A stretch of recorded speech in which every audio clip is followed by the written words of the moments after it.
Hey, welcome. Hey, good afternoon. Good afternoon, sir. Good afternoon. Can you hear me, Jitendra? Yes. Very clearly. Thank you so much. I'm sorry I'm at the airport. Yeah, perfect. No issue. And thank you for accommodating me. Thank you, sir. यहाँ mask लगाना पड़ रहा है, सब लोगों ने mask लगाया हुआ है। नहीं, I know, वहाँ जरूरी भी है। कहाँ से रुकता है?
सब आ गए? Yeah, people are joining.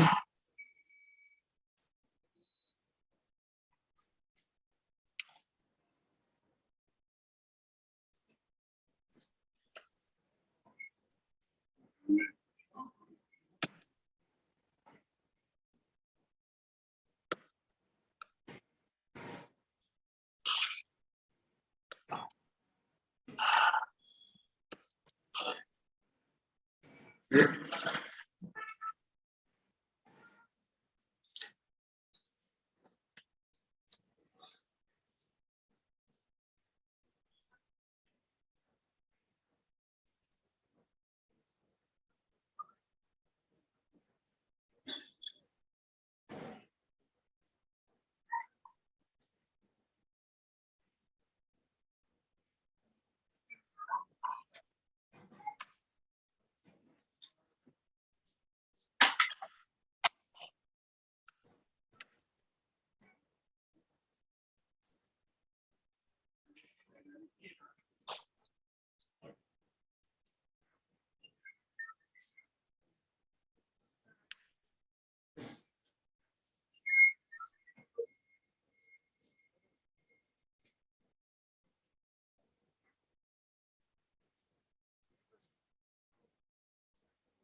Ladies and gentlemen, good afternoon. Welcome to Vistara Flight 721 to Guwahati. Please remain seated for the moment. We firstly invite all business class passengers and premium economy class passengers to come forward for boarding at gate 37A. All other passengers are kindly requested to remain seated for the moment. Please have your own boarding card ready for inspection. On behalf of Vistara, we wish you a pleasant flight. Dear all section, Namaskar. Guwahati को जाने वाली विस्तारा की उड़ान 721 में आपका स्वागत है। कृपया कुछ समय के लिए बैठे रहें। हम सबसे पहले सभी बिजनेस क्लास यात्रियों और प्रीमियम इकोनॉमी ट्रेडिंग के यात्रियों को वाहन संख्या 37A के द्वारा बोर्डिंग के लिए आगे आए आमंत्रित करते हैं। अन्य सभी यात्रियों को से अनुरोध है कि कुछ समय के लिए बैठे रहें। कृपया अपने खुद के बोर्डिंग कार्ड को निरीक्षण के लिए तैयार रखें। विस्तारा की ओर से हम आपकी सुखद उड़ान की कामना करते हैं।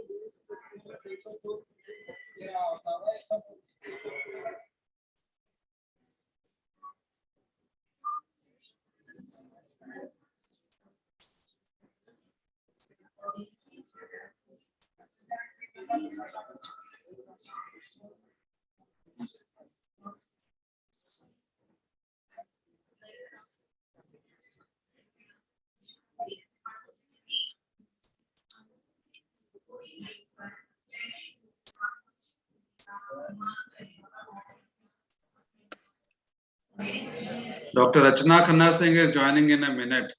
So we can wait for her maybe for a minute and then we'll start. Yeah. So good afternoon, Dr. Nooperkolli. Good afternoon, Ms. Hemlata ji.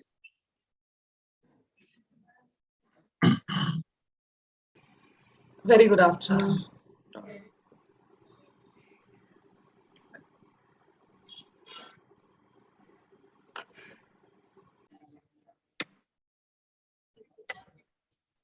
Good afternoon. Good afternoon, Dr. Kohli. Welcome. Thank you. Dr. Rachna Singh is joining in a minute. She has just texted me and we'll start.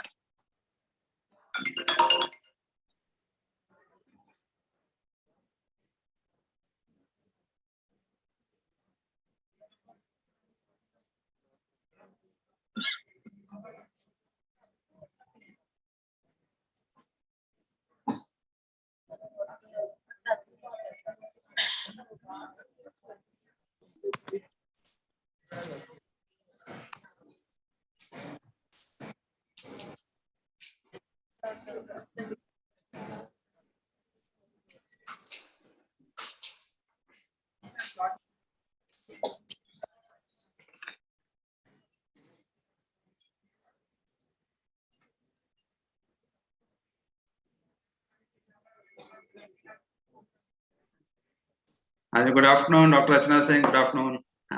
Good afternoon. How are you? Please unmute. Okay, that's fine. You can change your name in this panel. I think you're joined with my name. You can just change this name. Just rename your window. Yeah. I don't know how to change it. Okay, just click on this 3 button blue. Blue तो कोई button ही नहीं है. ऊपर आपके ऊपर click करिए. एक minute. I'm joining from the phone, so I can't see them. So give me a second, I'll just change. Okay, no issues, no issues. So meanwhile, we'll start. So ladies and gentlemen, welcome to this very, very important webinar on supporting workplace wellness and well-being. And as we know that wellness and well-being is the one of the important points of discussion, be it in classroom, in schools, in colleges, or even in boardroom. In boardroom discussions, post-COVID, we have seen that wellness and well-being is actually taking one of the important, discussion points among all directors. And we have seen that the COVID-19 pandemic has far-reaching and long-lasting implications for individuals across all aspects of life, be it the health or family or work, whatever it is. And in COVID, what we have seen that the mental health, particularly per se, it has declined to a larger extent. There were some challenges with meeting basic needs, and also there were instances of feeling of loneliness and isolation. And there was also, increased job demands and also growing disengagement at work. So these were some of the, key things that were noticed during COVID era among all the employees. Since I, being the HR head of the organization, I can understand like all these implications we have felt here also. Now the point is that given this impact the pandemic has on the employees, many of the organizations, they were very prompted to examine the support that they can provide to their employees. And also, employees, they were often bombarded with information from their employees, and employees also, used to fall in the cognitive trap of believing that available well-being support is, for someone else, and they are totally, clueless.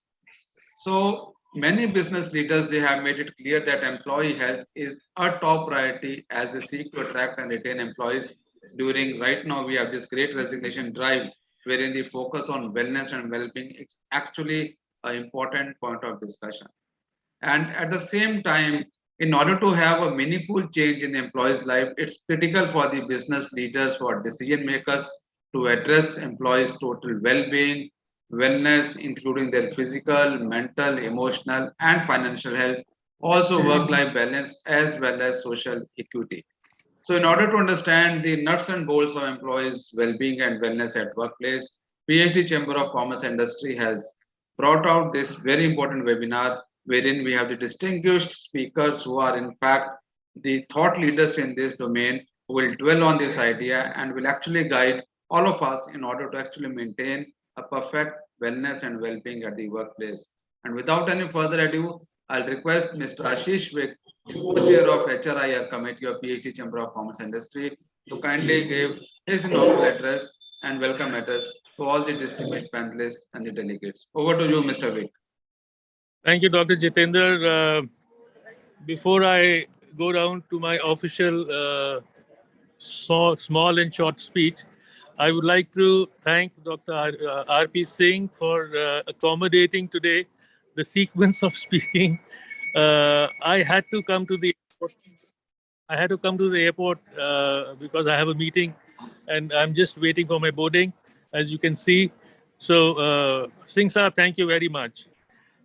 Friends, as Dr. Jitender has just mentioned, today's topic is probably one of the most important topics that we can think of.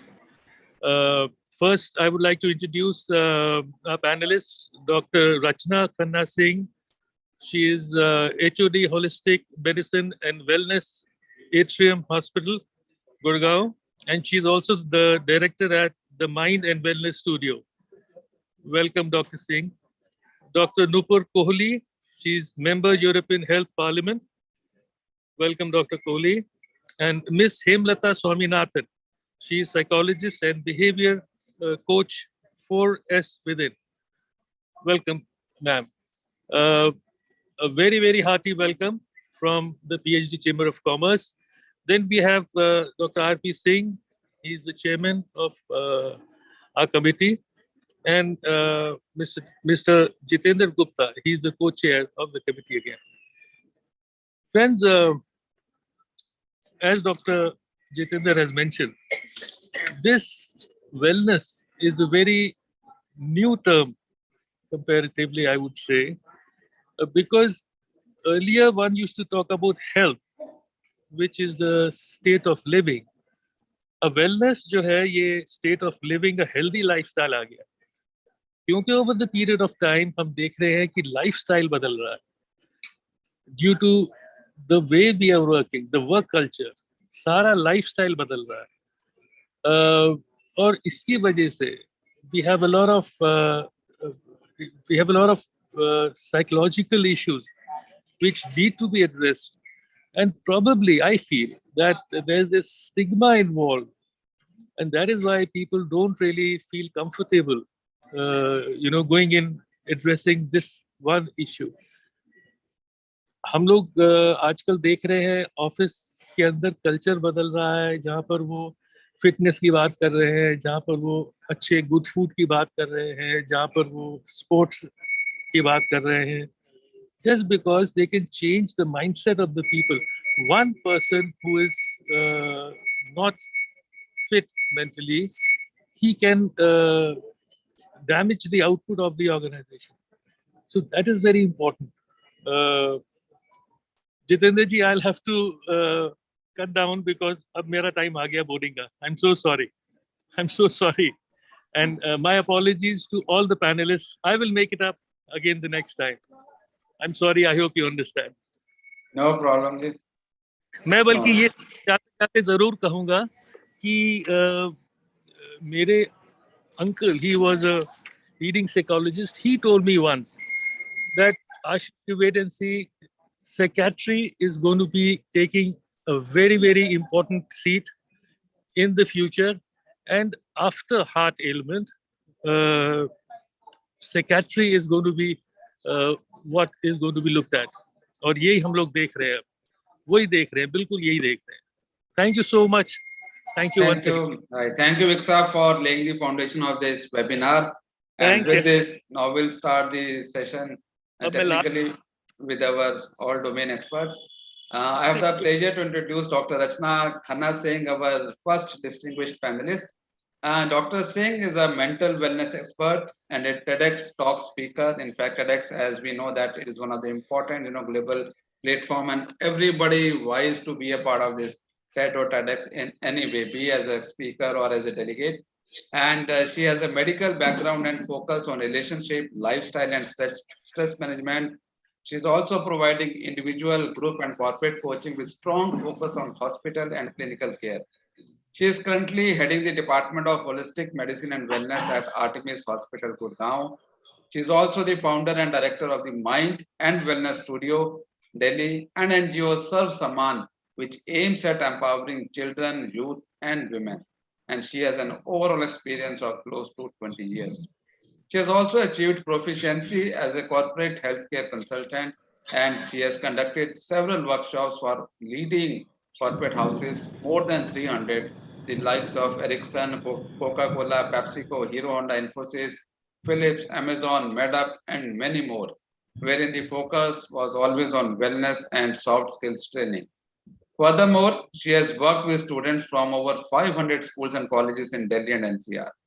And Dr. Rachna Khanna Singh has worked with the Delhi Police Post, the Nirbhaya rape case, and also trained all the Delhi police officers for gender sensitization in South and Southeast district as well as the Hard Jail. She is also very active in research and in print media, including columns and articles of famous medical journals, magazines, and newspapers like Femina, India Today, Men's Health, The Week, Economic Times, HT Branch, Times of India, Times Life, and many, many more. And Dr. Rachna frequently appears on electronic media such as CNN, India Ahead, India Today, Times Now, NDTV, Sahara, and many others. She is also currently the relationship expert on Ishq 104.8 FM, answering relationship queries daily. And she has also been the official relationship expert for MTV's Love School. Even during the pandemic, Dr. Rachna has contributed by spreading awareness on mental health by collaborating over 50 esteemed universities such as TOI, Indian Express, Times Now, India Head, and many others. And Dr. Rachna has been the visiting lecturer and faculty members of various esteemed education institutes worldwide like IIMs, IITs, BITS Pilani, Delhi University, NMIMS, MIT University, Himachal Medical Colleges, University of Exeter, University of Minnesota, and Royal College of Physicians. And Dr. Rachna has also been honored with various awards and accolades like the prestigious Dr. B.R. Ambedkar Ratna Award, Karam Veer Puraskar, extraordinary support towards the self-development of Delhi Police. She is also awarded with World Health and Wellness Awards and awarded for being one of the 50 outstanding women in healthcare in the Global Listing 2017 in Mumbai. She is also awarded the Karam Veer Puraskar for contribution in the medical field, and she is also awarded with the extraordinary support towards the self-development of Delhi Police by the Special Commissioner of Delhi Police, Deepak Mishra ji and Virender Sehwag. So with such glorious profile, Dr. Rachna Singh, I'm sure that you have wealth of experience, and your talk will definitely be one of the important, milestones for all of us to actually emulate and to understand the nuts and bolts of wellness and well-being. So without any further ado, I'll request Dr. Rachna Singh to kindly share her wisdom with the august audience and delegates. Over to you, ma'am. Thank you so much, Dr. Jitinder, and a very warm welcome to all of you. Good afternoon to all of you. And I am with you here for the next, I think, 15, 20 minutes as I have, that as Dr. Jitinder has, stated. And thank you for the warm welcome and the introduction. So, we'll just, without wasting any time, of course, we earlier heard the gentleman who was just taking off on a flight saying that, how mental health has become, mental health and wellness has come completely on the forefront, and specifically in the pandemic. And of course, we all are still understanding, destigmatizing, and also prioritizing mental health and wellness, because now we all understand that mind, body, spirit, they all go hand in hand. So there is no question or no debate about it that that we will be well if we are not well in all these aspects. So I would just request you if we could just go through the presentation. That'll just take about 5-10 minutes of your time, and then we'll be, I will be available for you people to ask any questions possible. Thank you so much. Next, please. Next, please. There's a quick look to exactly what the people who were introducing were saying, that how much of a pressure and how much of a gravity there is on the society today with respect to mental health. And have a look at it. This is the Indian scenario. And by the way, these are WHO statistics which have been taken prior to the pandemic, which says 1 in every 4 people suffer from some mental health concern or the other.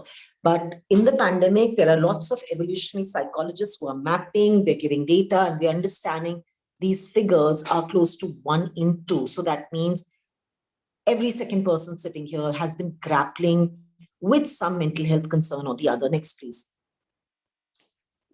So have a look at this also. The purpose is not to scare all of you. The purpose is just to create some awareness so that we all understand that what is the gravity of mental illnesses. 350 million people worldwide suffering from depression. But if you see the next statement is what I want everybody to focus on, saying that 80% of people with depression do not receive any specific treatment. So if they were to receive treatment, we would not look at these kind of figures at all. In fact, we have some very gory figures where in India, where we have 1 suicide every hour. And with now mental health becoming a priority, we all hope and pray that it's not going to look like even 1 in every month.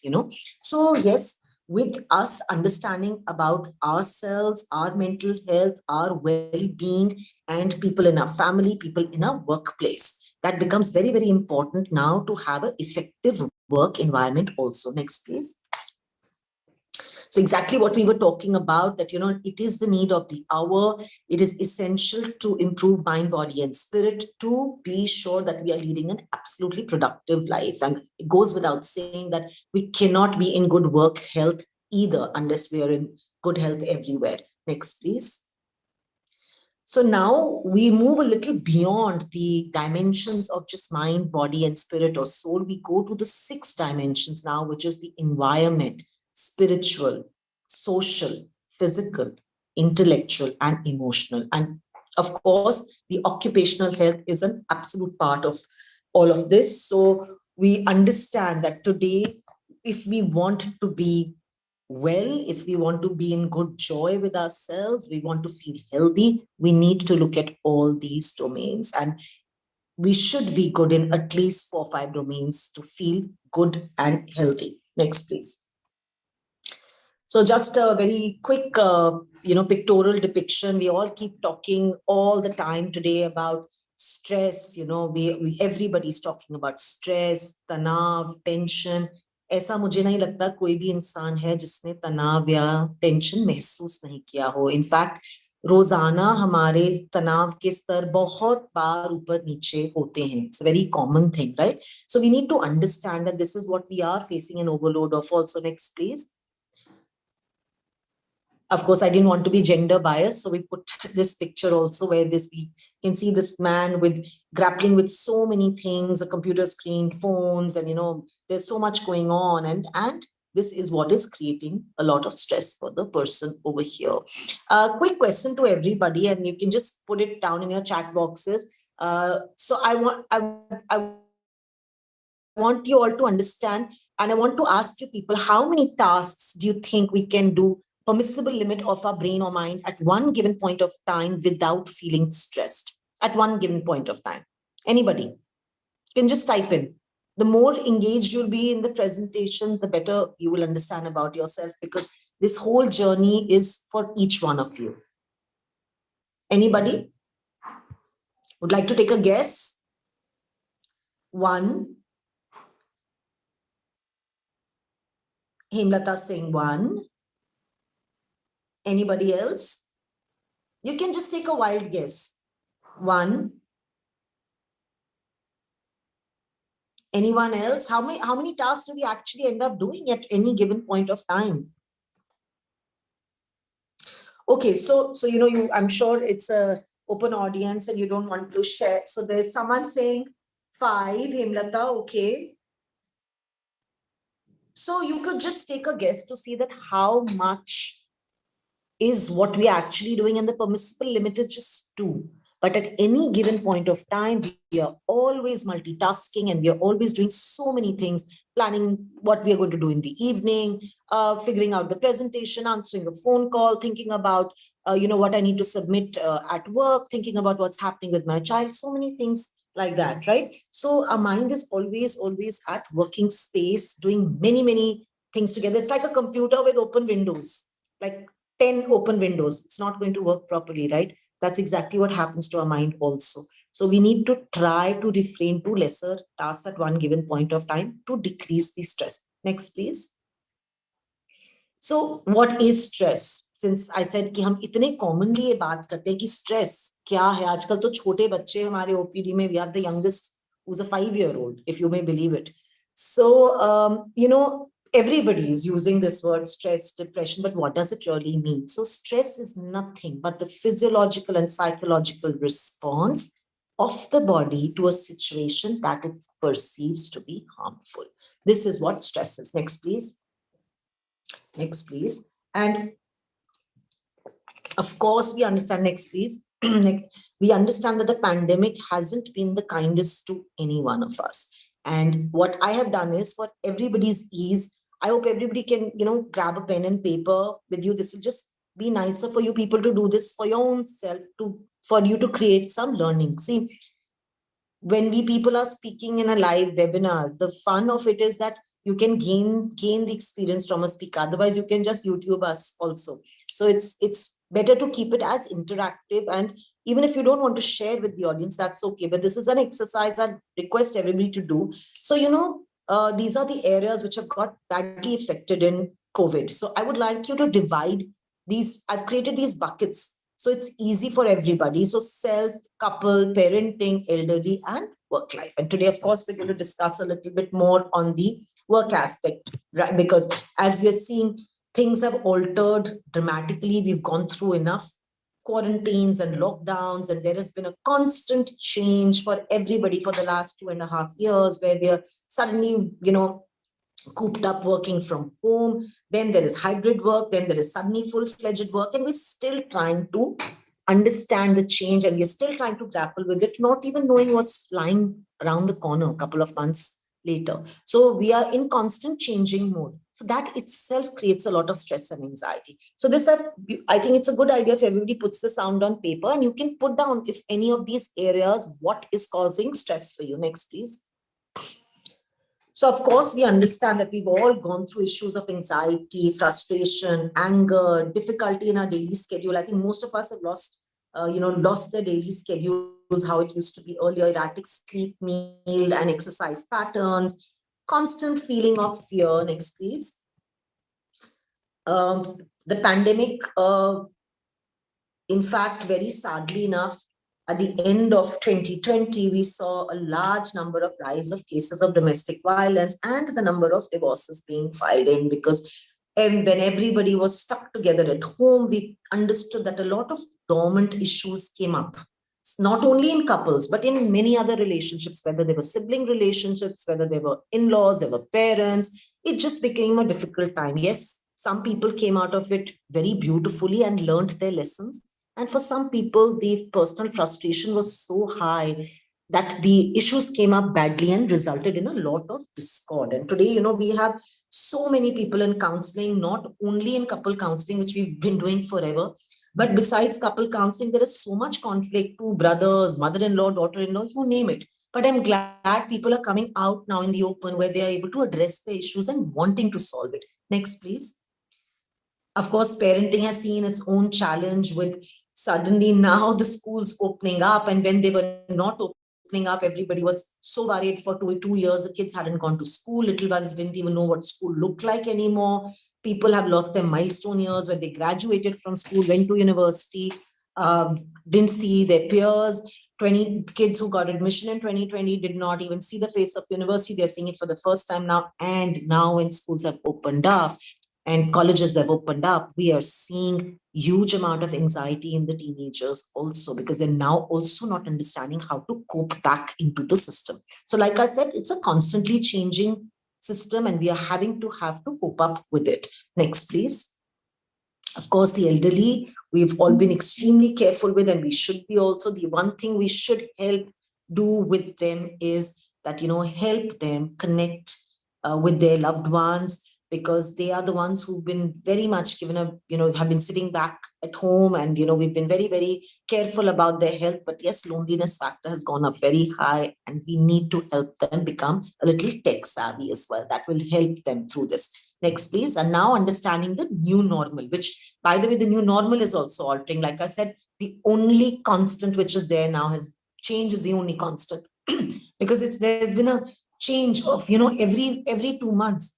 We are seeing, we didn't expect Omicron. Then Omicron happened. Omicron came, fortunately, with not a very difficult wave. Then we saw hybrid work. Some places still haven't opened up. Some are still in the process of opening up. People are struggling with moving from virtual meetings to physical meetings and so on, So next, please. Even in the new normal, we are seeing a lot of sense of confinement. There's a next, please. There's a constant fear of the disease. What if I'm going to catch it? Then there is a constant story of, using a mask and sanitizer all the time. So there is a fear and anxiety looming in. Next, if you could please flip the slide. And of course, there has been a lot of, besides what I've been talking about, emotional insecurity, there is a lot of insecurity with respect to the economy, the finances, whether people are going to retain their jobs. So many people lost their jobs. So many people had been given the pink slips. So it has been a difficult time for everybody. Next, please. Next, please. So, we always joke, next, please, saying that, what does work from home look like? And we say, oh, what, you don't know what, I could be wearing pajamas and speaking to you in a virtual meeting. Well, that's not true. But the fact being, yes, we were seeing people grappling with, waking up from their bed, entering into a Zoom call. And, the schedules had totally gone haywire. Next, please. And of course, we are still seeing a lot of people in the industry. Yes, still, there are a lot of challenges from home. People are still working from home. There's hybrid mode. We don't know, some days people are going to work. So it's an interspersing. People find their energy levels are low. Lack of motivation is something I keep getting every day in the OPD by somebody, somebody or the other will come up with, that they don't feel good when they get up in the morning. So it's not necessarily a depression, but it's also feeling which we've termed as languishing. That means when I wake up, I don't feel like doing anything much. So there's been a very difficult time with social distancing. Increased screen time, I think, has impacted everybody, from kids to working professionals, where everything just came down to, a screen, and we lost the human touch. But fortunately, we are coming back, hopefully, to everything. Next, please. And of course, there has been challenges with the team also. Reduced cohesiveness, and there has been reduced face-to-face interactions, and then there is a feeling of social isolation which we've all gone through. Next.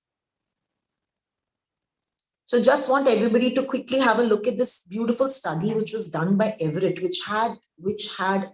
was done in 2020, had a huge number of participants, and they said that the employee experience in COVID was all about high workloads, extended hours, changing working patterns, difficult work-life balance, burnout, and a lot of stress.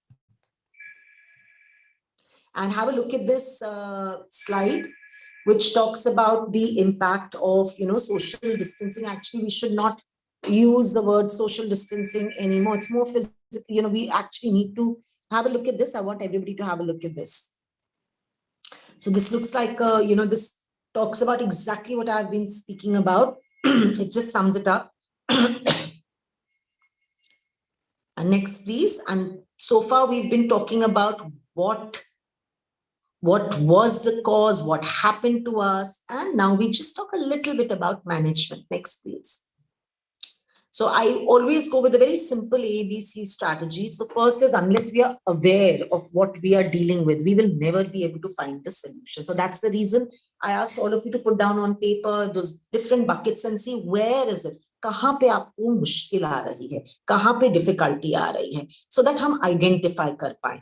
जब हमको problem पता चली,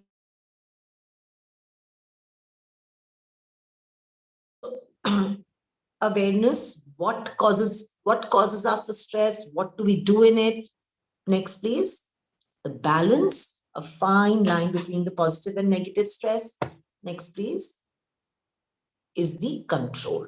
These are some controlling measures which we've been taking all throughout, and we still need to take to make ourselves the best version of ourselves after we've put through all these last 2.5 years. And there are some little tips which I'd like to give, although we understand that everybody has their own de-stress mantra, but there are some basic tips which if we follow, which will be great. Next, please. So fixing a schedule, so making sure that we have regular sleep and regular meal patterns. This is something which I said that we completely lost in the pandemic, and we need to understand that we need to work with the body clock, and we need to understand as the sun goes down, which is a circadian rhythm, the metabolism goes down. But what happened to all of us was binge watching, sleeping late, doing late stuff, and consequently, things were not working the best for our bodies. And we saw a lot of people, young people in the pandemic, got unwell. Besides COVID, they started developing a lot of lifestyle diseases like hypertension, diabetes, cholesterol, and so on. Then some amount of a basic mantra goes with some amount of physical exercise daily. So about 45 minutes to an hour, with which we know that the positive hormones, which is the serotonin and the endorphins, are released.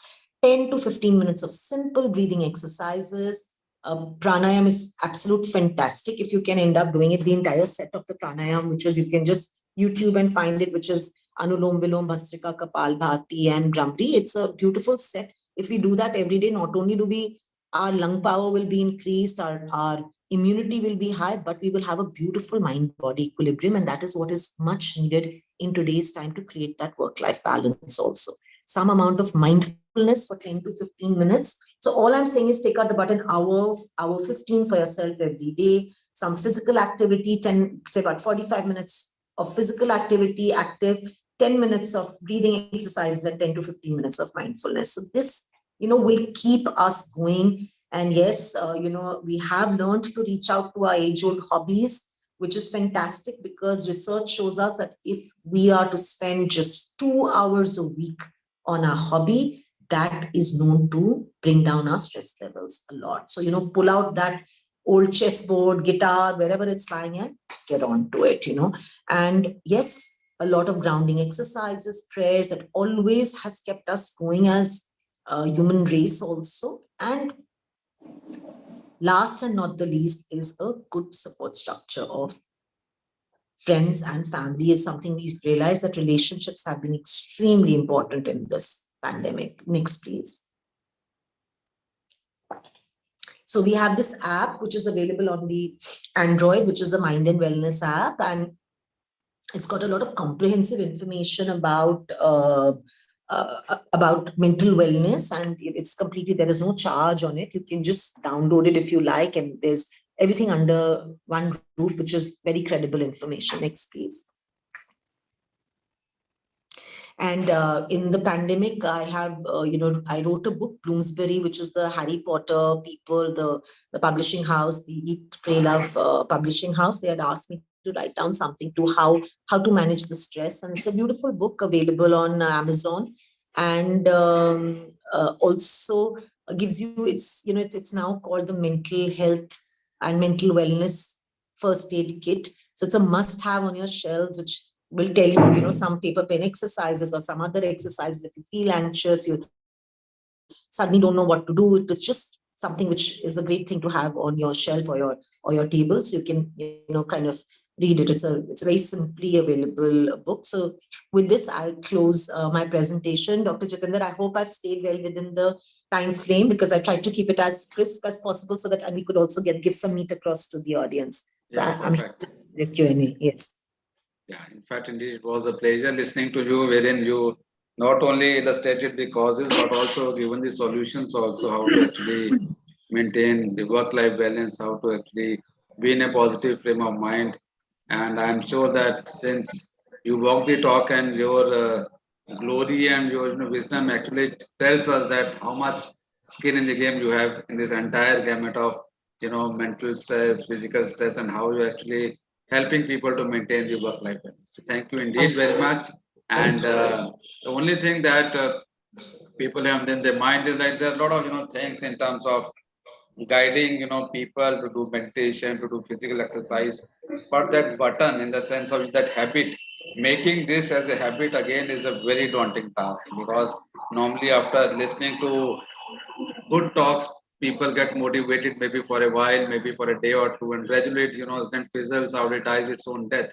So what is that Yes. mantra which actually helps us to sustain these things for a long period of time till we are actually able to observe the intended outcomes? I think Dr. Chandra very well put, because we all human beings we get bored, then there is monotony, and then every day do everything. So it's a good idea to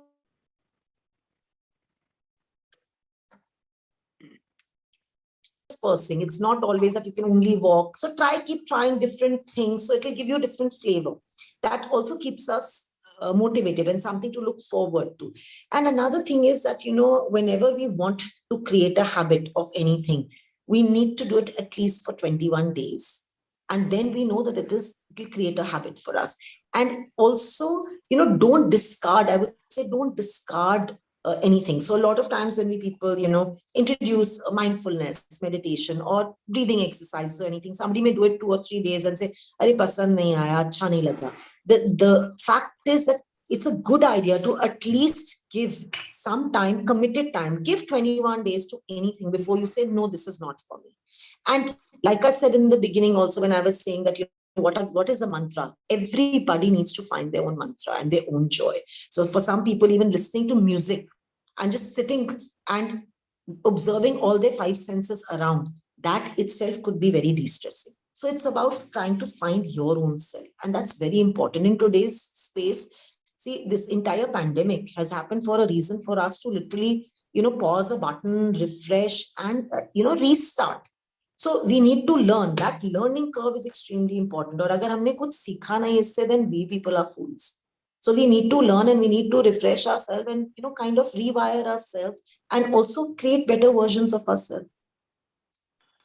Thank you. Thanks for the answer, and actually it has cleared a lot of doubts in the minds of many people also. In fact, during discussions, like even within our HR parlance, I belong to some of the groups. Again, there was a lot of discussion regarding how to actually change the mindset, how to actually go for behavior modification, which is again the in thing these days in terms of making some sort of interventions where we are actually able to modify the behavior of people. So wherein the success lies.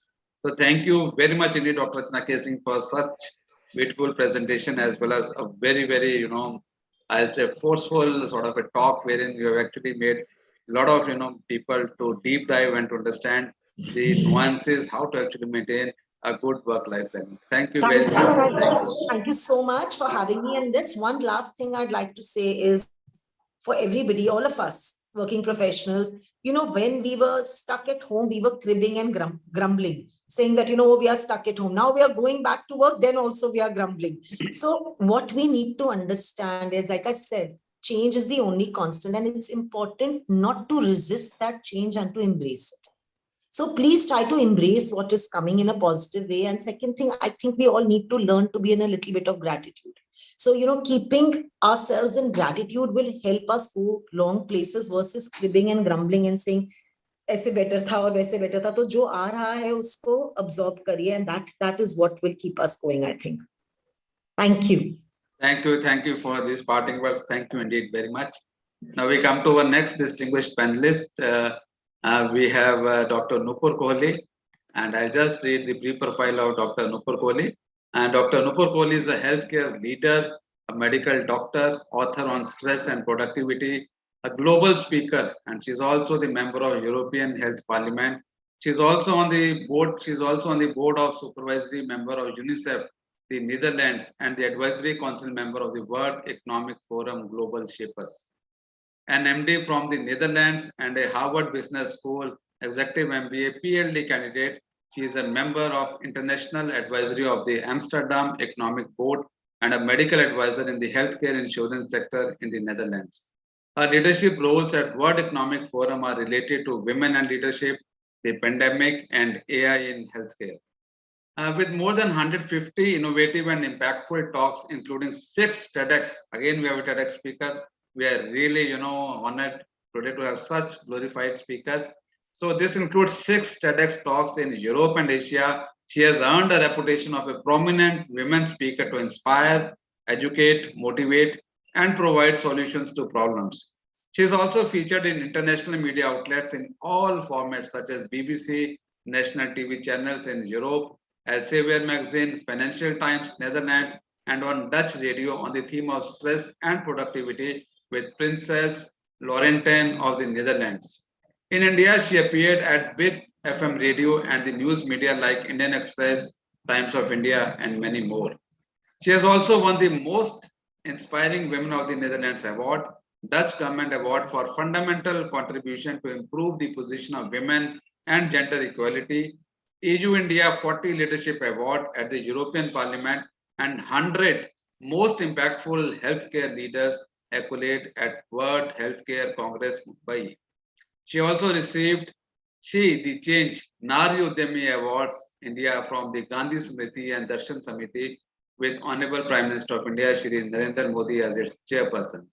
A Forbes Under 30 Fellow 2018, Dutch Financial Times named her in the list of 50 young top leaders of the Netherlands. Forward of her book, Chill, How to Survive Stress and Improve Personal and Professional Productivity is written by the former Prime Minister of Slovenia, member European Parliament, and co-chair of Working Group Health in the European Parliament, and former Prime Minister of Bhutan. So with this, I'll request Dr. Kohli to kindly take over this session. And Madam, please share your perspective with the august audience, please. Over to you. Thank you so much for inviting me today, and indeed calling from Amsterdam in the Netherlands. It's still morning here.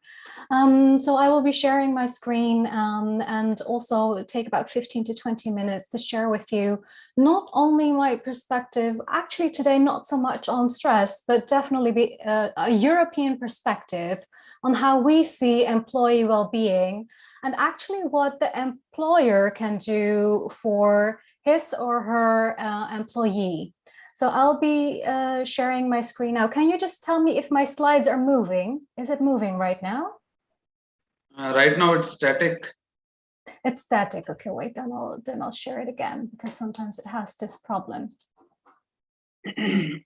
Now you will be able to see it moving, I think. Let me do it again. Yes? Yes, it's moving. Okay, perfect. So I would like to talk to you about well-being in the workplace and what is well-being. So I will try not to repeat what my wonderful previous panelist already has shared. So I will try to give you lots of also practical examples on how we deal with well-being in Europe, actually. So maybe that will also help employers or HR industry professionals that are here today. So really short, according to the WHO, mental health is a state of well-being in which an individual realizes his or her own abilities, can cope with the normal stresses of life, can work productively, and is able to make a contribution to his or her community. However, this really talks only about a personal mental health and a personal well-being, and not really at the workplace, because the WHO has not really defined what workplace well-being actually is. And these days, we live in a VUCA world. So a VUCA world is especially used in the business world to describe what kind of challenges we are facing. So VUCA stands for volatile, which means the environment demands you to react quickly to ongoing changes that are unpredictable and out of your control. Uncertain, the environment requires you to take action without certainty. Complex, the environment is dynamic and with many interdependencies. And then you have ambiguous, so the environment is unfamiliar, outside of your expertise. And when this VUCA increases, also employees within your company will have more trouble performing their jobs and tasks well.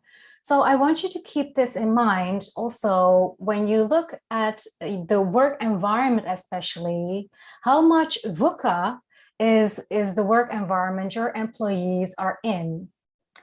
So I will today talk to you about 6 employee well-being pillars that are being used worldwide. And the first employee well-being pillar is on job security or job insecurity. However, job insecurity and security also has a lot to do with job satisfaction. And when there's job insecurity and whereas not enough job satisfaction for your employee in your company, this can lead to emotional exhaustion by this uncertainty that is there. And the consequence of that is that your employee will have no energy.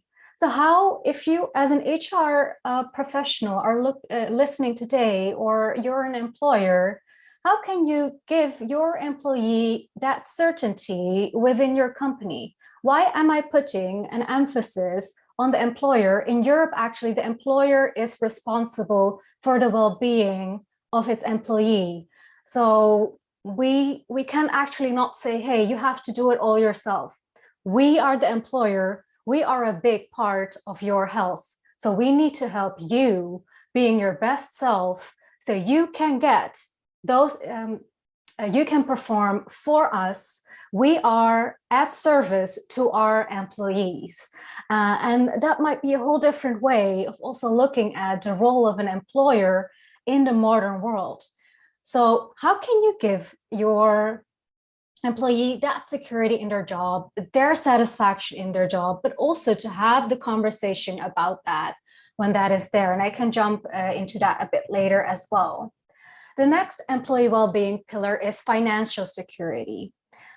And basically, what do we mean with financial security? An employee wants to have the money when they need it.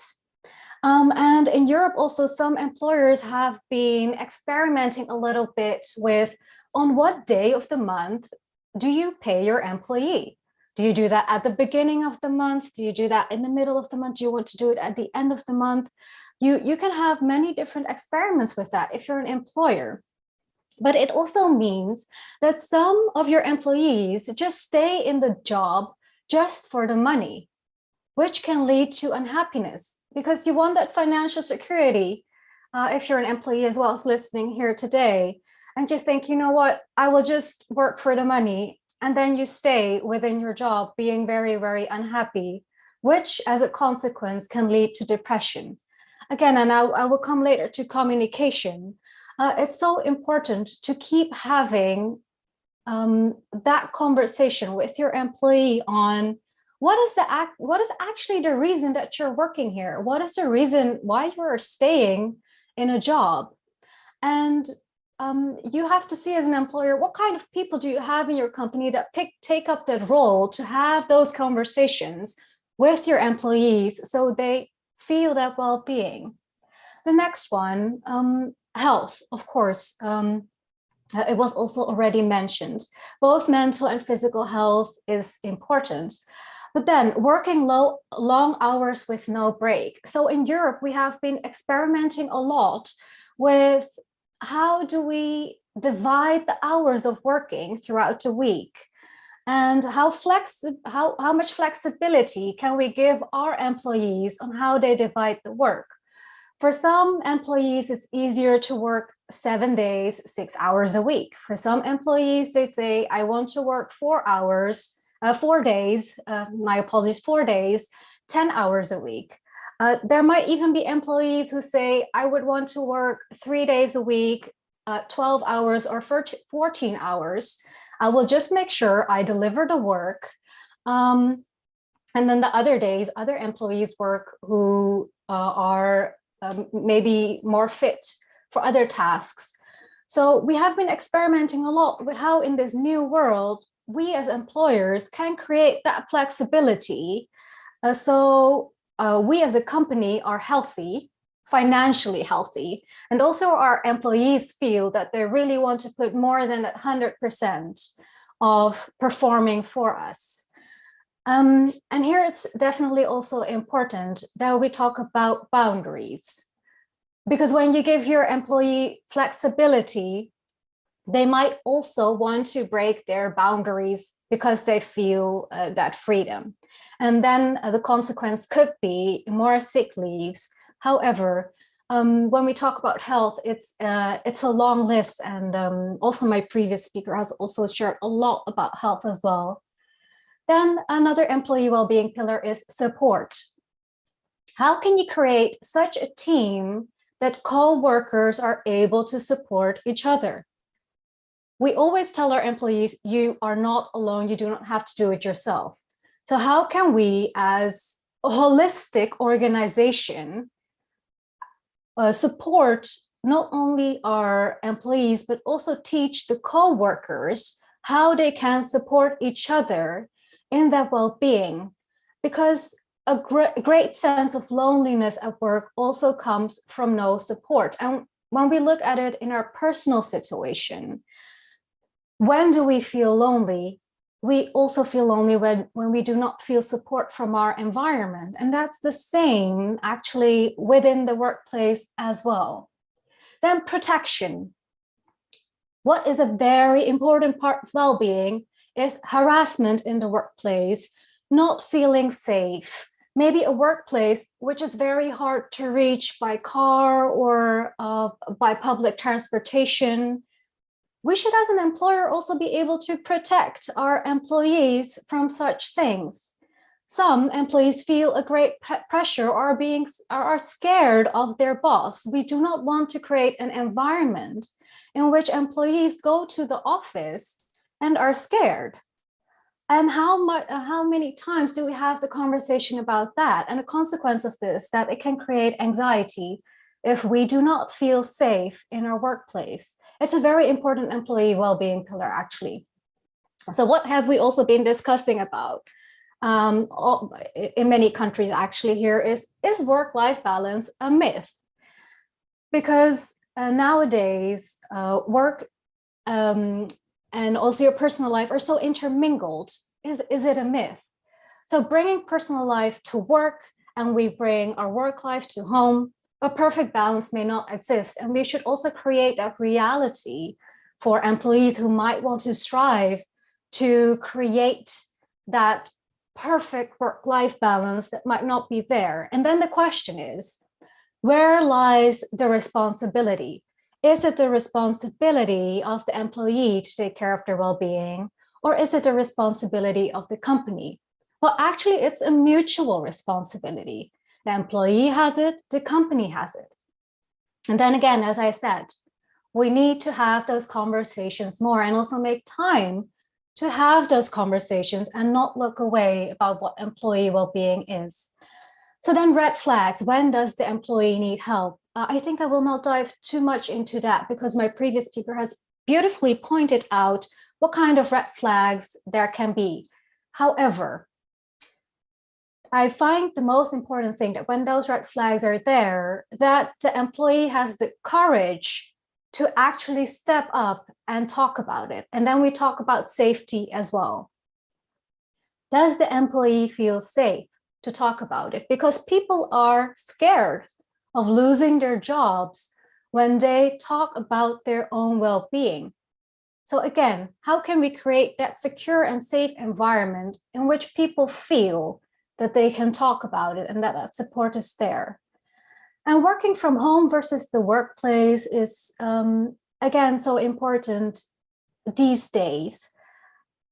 And the thing is, we cannot change this. This is just the way it is.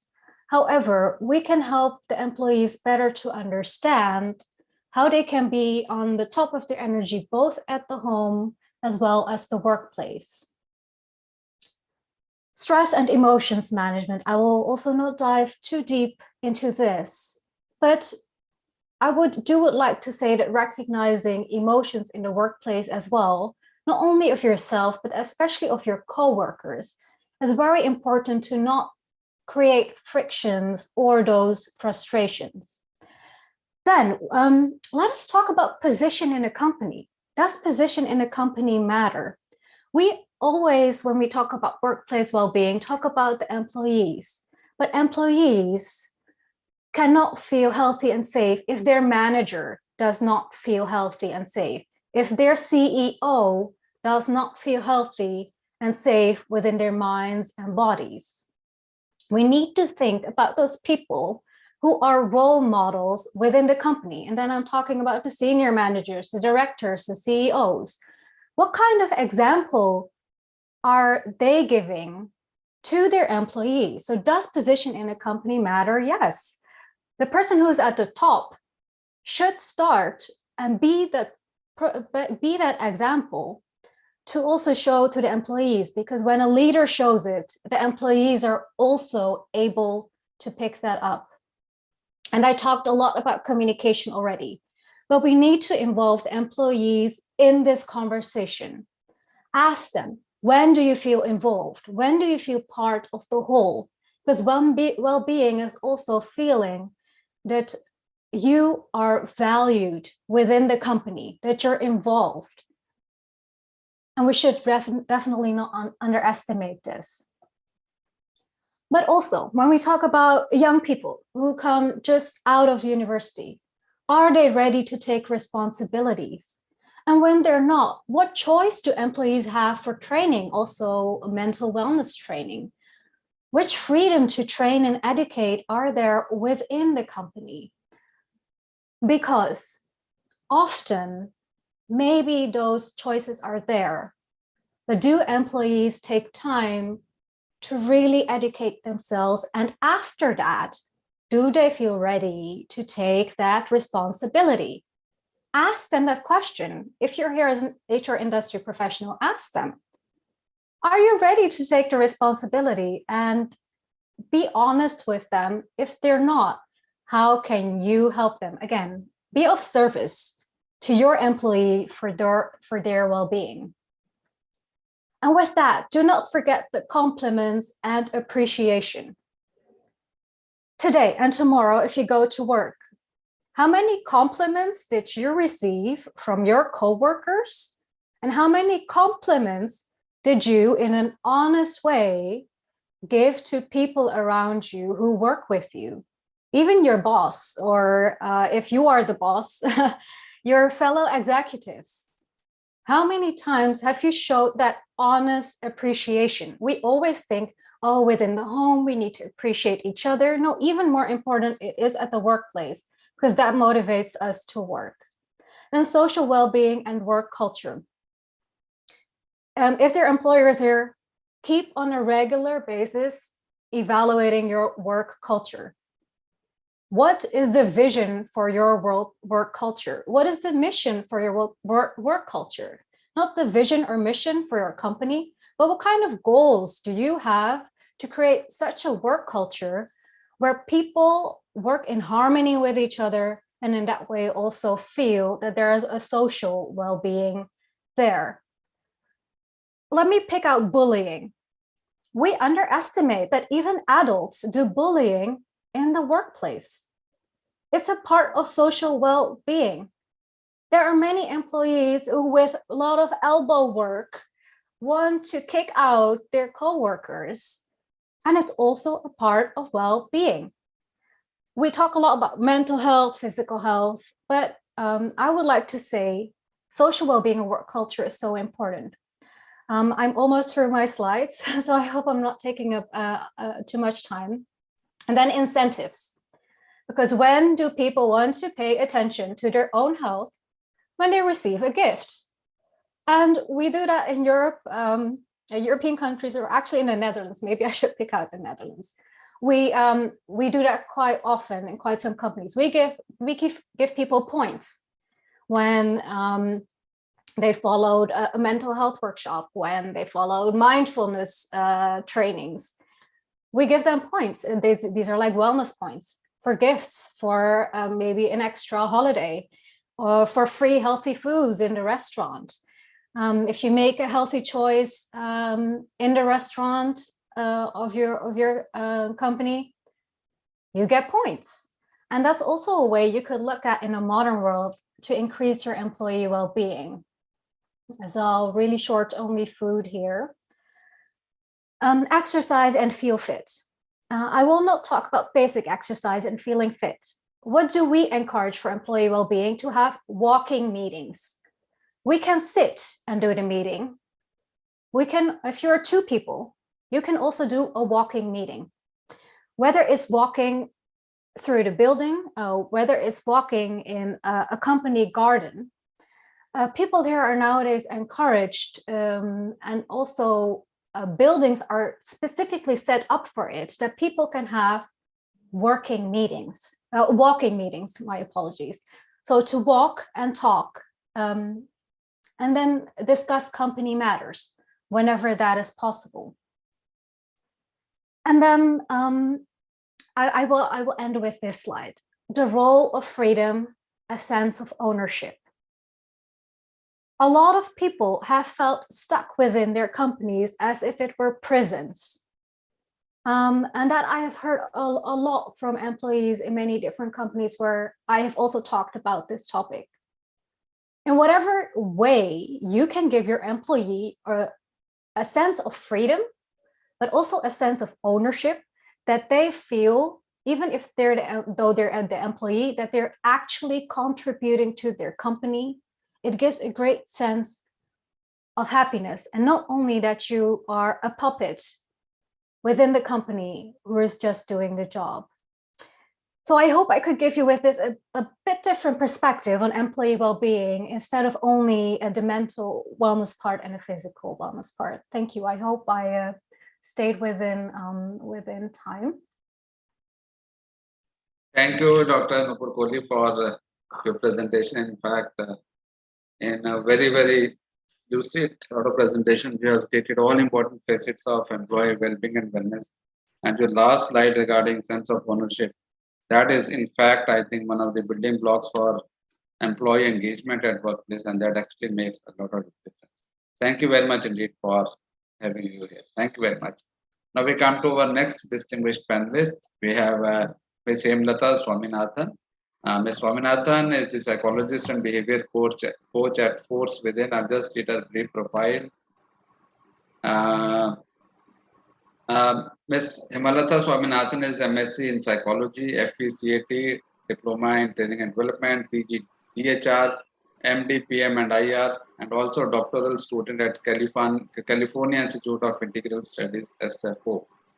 A dual master's degree holder in organizational and counseling psychology, she has traveled extensively facilitating behavioral training programs in organizational behavior and psychology for esteemed corporate clients.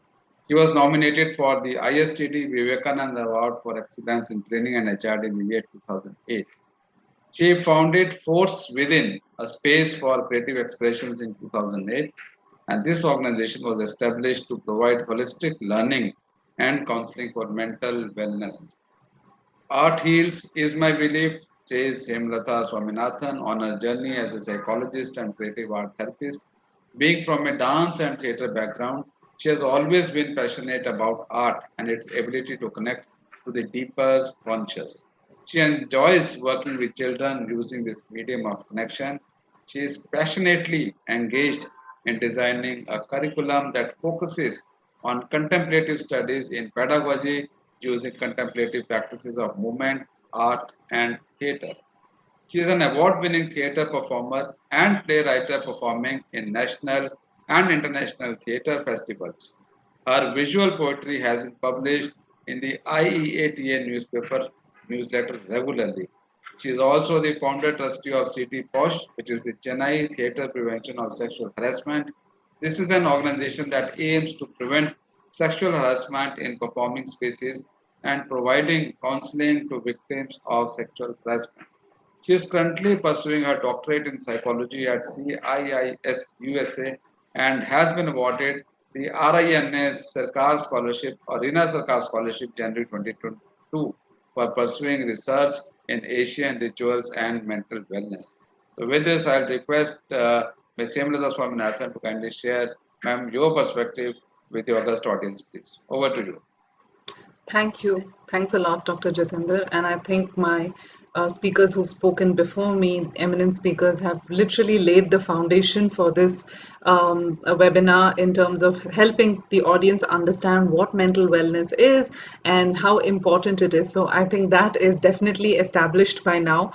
What I would like to offer from my experience as a psychologist and be working with corporates in mental wellness and offering counseling and wellness workshops to them. I'm going to just focus very quickly and very briefly on how we can, as HR, people who are responsible for human talent in the organizations, what is the kind of assistance that we can provide to them. And this has also been ably addressed by Dr. Nooperkolli, so I will not go into details that she has already, but what I would like to mention is when we speak about offering support through professional counseling, then and like Dr. Rachna said before, right, that the emphasis had been on physical wellness for a very great extent, and now mental wellness has caught on. So how do we ensure that we are able to open up the space where the employees are able to speak about what they are feeling emotionally? So making space for emotional vulnerability is what an employee assistant program aims at, or an employee wellness program aims at. Now, what is the role of such employee wellness programs? We have been, doing such programs across organizations. What we understand is that the employee feels more comfortable when they are employer sponsored, right? Either through insurances or either through perks and benefits. But when the employer also steps in and says, we will do this together, right? And finance is one way of telling the employee that we are in this together. So where the employer is able to say, you go ahead, you talk about what you want, take care of your mental health, and I am there to support you, we find that employees feel more encouraged to share such, to take up such programs. An employee benefit and wellness program, which is very clear. Right? Many times organizations set up wellness programs, but there is lack of clarity on whom to approach, at which stage to approach, what will happen in that wellness program. So when there are these gray areas that are there, then employees feel hesitant to even access such wellness programs. So it is not just enough to have a wellness program, but it's also important to really communicate about it through, let's say, flyers or through videos in terms of what is the intention of these wellness programs. And we have by now understood, going by what the first two speakers have said, that happy workplaces are where the productivity will also be higher. So we are always trying to catch the nose by going around, but what we need to do is, if we need to catch it directly, then all we need to ensure is to say that employees are happy with us. And how do we ensure that is through offering these wellness programs which takes care of their emotional vulnerabilities. A very quick survey. I'm not going to read out each and everything, but this is just to help us understand that in this survey that was conducted before we started these employee assisted programs, we had more than 200 plus employees who participated. And what we realized was work pressure, anxiety, and sleeplessness seem to be the most major causes of stress in workplace environment. As you can see that, more than 11% experienced OCDs or, suicidal thoughts coming out of self-doubt. Women 11%, women were 11% more stressed than men during the pandemic. The first speaker put it out very in detail in terms of what were the effects of pandemic, and it has been proven that women definitely seem to have been more affected due to it, either because of work-life balance or through domestic violence, or because of playing multiple roles that they did. They seem to have been more affected, and stress definitely was higher for them. 8% felt the need for the counseling during the pandemic. They felt they wished they could speak to someone, but like I said, everybody was trying to cope with what was happening, and it was recognized that there were no proper channels of counseling that were established in the organizations by then for employees to speak to. It has also been recognized that more than half the population was not aware that there were some wellness programs in their organization, right? They were not aware. It came as a surprise to them. So though there was something mentioned, some clause mentioned, it was not clear, and so they didn't access any kind of employee assistant program. 30% were not interested in counseling within the organization. They chose maybe external counselors or whatever that is, but somehow there was this taboo to access counseling within the organization. And nearly more than 34% believed that if it was provided by the organization, if it was normalized by the organization, they would have accessed it. Right. And then, of course, like I've said, the feeling of taboo and expecting better confidentiality from the organization. So the more emphasis that came across in confidentiality, the more it seemed like people would be welcome to accessing employee assistant programs. I'd also like to mention why someone would come to counseling. What can you expect? One, maybe for individual issues or for issues with colleagues, interpersonal issues. Sometimes it could be social, like the environmental, what is happening in the organization and things like that. And sometimes for economic issues, their own financial needs, like Dr. Nooperkolli said, that it is very important to have constant communication with them on the role of finances in their lives. So what are the different reasons why an organization, an employee would choose counseling, right? One, maybe deal with certain habits, which in terms of addiction, probably to deal with emotional health, mental health, for work and self-development, right? Somewhere where they're increasingly facing some kind of interpersonal issues, sometimes health issues, right? Pregnancy, health issues, how to take things forward. To access counseling, because to understand, okay, how do I deal with family, or how do I deal with money, right? And for all these purposes, an employee can access an employee assistant program. So an employee assistance program can cover all of this. It's not just limited to, okay, if someone's feeling sad, then they access an EAP. Right? It's not just emotional. It's so many other things which can be encompassed, and so many things that can be included when we look at an EAP, including relationships or some understanding of laws, rights, legalities. All these can be provided through an employee assistance program.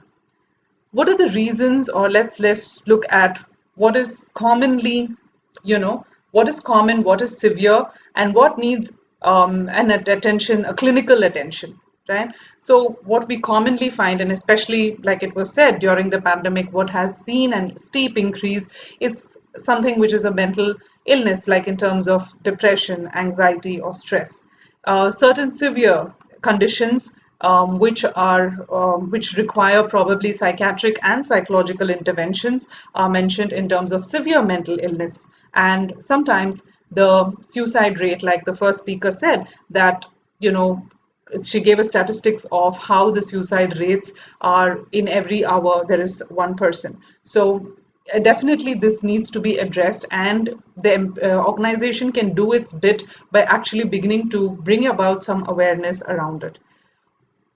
This word confidentiality means that whatever I share with you will not be shared with anyone else, and looks like this is the basic that is required in a counseling practice in an employee assistance program.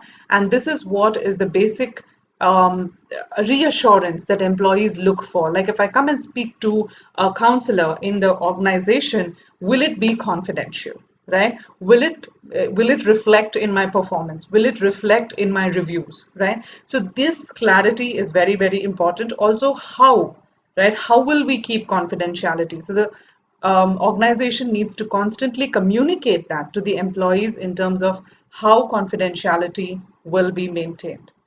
So very quickly, I would like to mention what counseling does and what it does not. And that will help you understand what is confidentiality, right? So it is there to provide emotional support, and it is not there to get some kind of information from employees. It is there to acknowledge and understand the employees' issues, and not to retain employees or tell them about their benefits and convince them to stay back, right? It is to listen to the employees' problems and not to advise, not to tell them this is the right thing to do, but to just listen, understand, and provide choices, and to build a communication of trust and confidentiality, and not to take all the information and say, hey, but this is the right thing to do. If you do this, your performance will improve. So to not connect it to performance, to review, to team, whatever the team has to say. Okay, that's a response there on the chat.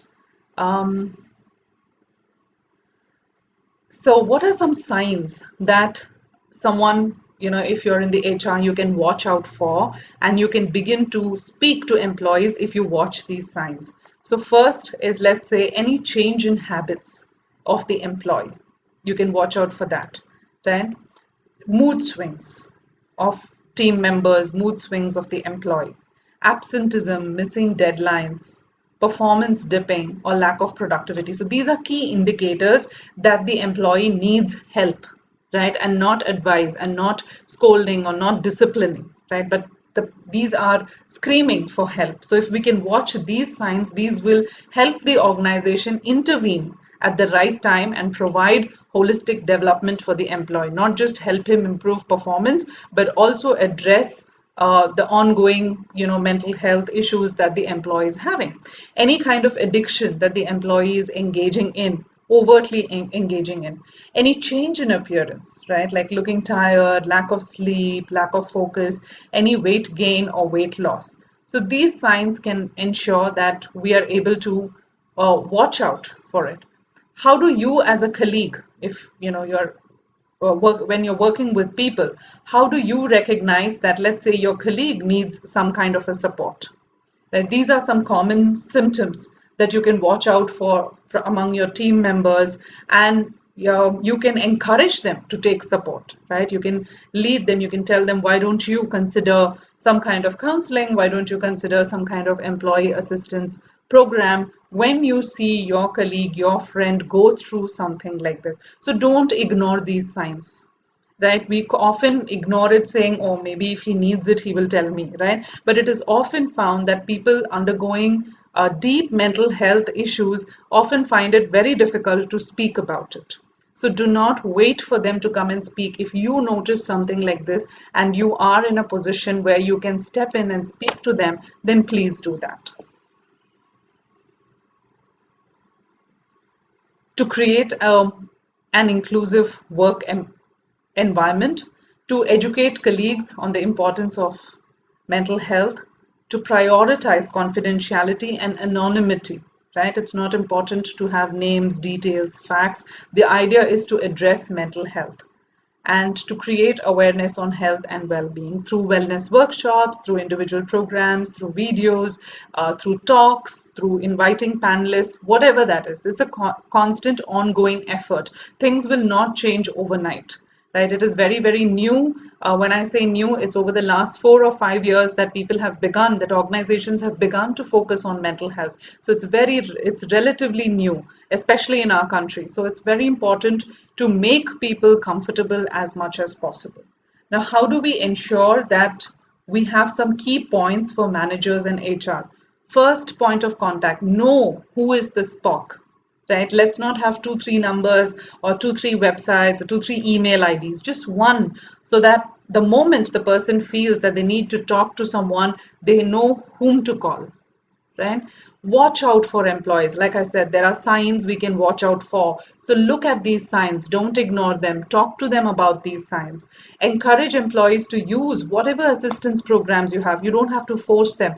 You know, it doesn't have to be tied into anything. It doesn't have to be tied into how they're taking it, not taking it, but constantly encourage them, right? Follow through with employees if they're feeling better, right? You can just check in with them, see how they're feeling. And this is a very beautiful quote, because we feel that helping one person might not change the whole world, but it can change the world for one person. So don't ignore these signs, even for one person. You are in a very responsible position, and in a position that can bring about change for that one person.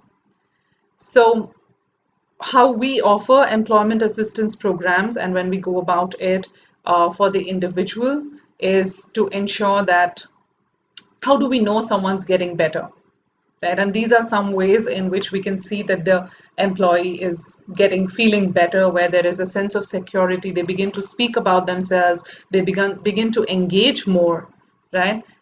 They begin to own their problems and look for solutions, right? They're not in this victim stance of life is useless. What is the point? I am useless.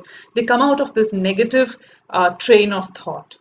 There is change in perspective. You can see them having a change in perspective. Sometimes there's a newer way, maybe just a smile, that helps us understand that the person is feeling better than what they used to. Effective interpersonal skills, just very simple signs of probably they're greeting someone better, they're saying hello, they're saying good morning, or they're saying bye before leaving. These are simple signs to know that yes, this program is working. There is a kind of a change in their behavior, in their approach, and you can see that they're making an effort for personal growth. We have to understand that happy employees is equal to happy organizations. And like I emphasized before, it's a process that occurs between a client and a counselor in a very, very sacred space, right? And the client is welcome to come and speak about whatever they are feeling, and the counselor is there to offer different perspectives. It's a relationship of trust. It takes time to build. So as an HR or as an organization who is investing, do not expect results immediately, right? Let the employee take the counseling in their own pace and emerge. So constantly we have this tendency to connect everything to finances and say, what is the return on investment, right? But this is not such a process, right? This is a very human process, and this takes time. So we need to give time for the dynamic to set in, for the trust to build, and only then would we slowly begin to see some change in the employees. And it's a permanent change, right? Because it is not giving advice. It is not like saying you do this, you do. It's not a fixing, right? It is a support that an employee assistance program offers.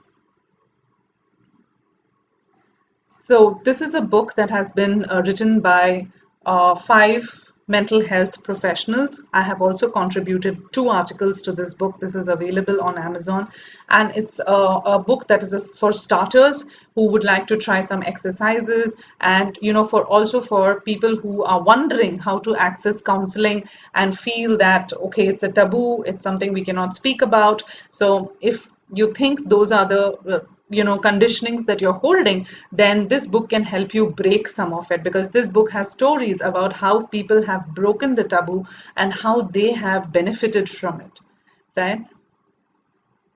So I'd like to say that if there are any questions, we can open it up in this space. I know I have tried to keep to the time limit, to the given time limit that I had. It's important to say that emotional well-being is as important as breathing is, right? Like we cannot compromise on our prana, on our breath. And like the first speaker said, how pranayama is useful for mental wellness. It is just like that. Emotional well-being and breathing are connected. So do not ignore it. And as an organization, please do not, you are in a position to make a change. So step in and make the change.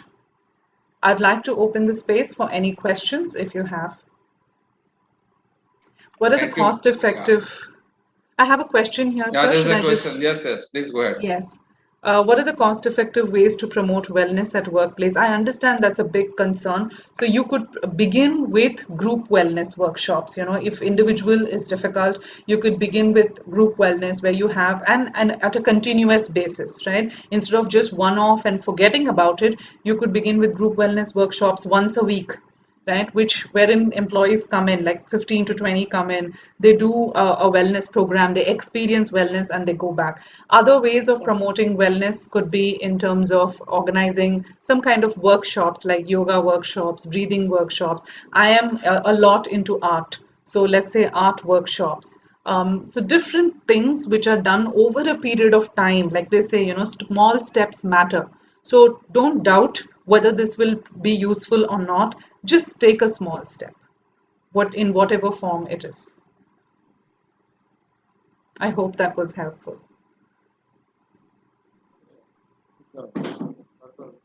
Thank you, ma'am. Thank you, Ms. Hemlata, for your very, very important contribution in terms of making us understand the nuts and bolts of employee wellness and well-being. You have actually elucidated the entire gamut in a very simplified manner, giving the perspective at the individual level, at the employee level, at the employer level, and at the organization level per se. So thank you very much indeed. With this speaker's contribution, we come at the end of this program on webinar on supporting workplace wellness and well-being. We are indeed thankful to Dr. Rachna Khanna Singh, Dr. Nooperkolli, and Ms. Hemlata Swaminathan for sparing their valuable time and sharing their very, very important and pertinent perspective with the august audience. I'm sure that the employer organizations as well as everybody must have taken a lot of key points from this and must have made many notes also. I, on my individual behalf, in fact, I have taken many notes and look forward for continued support from our domain experts in our future endeavors also. Thank you very much indeed. Look forward. Thank you and Jai Hind.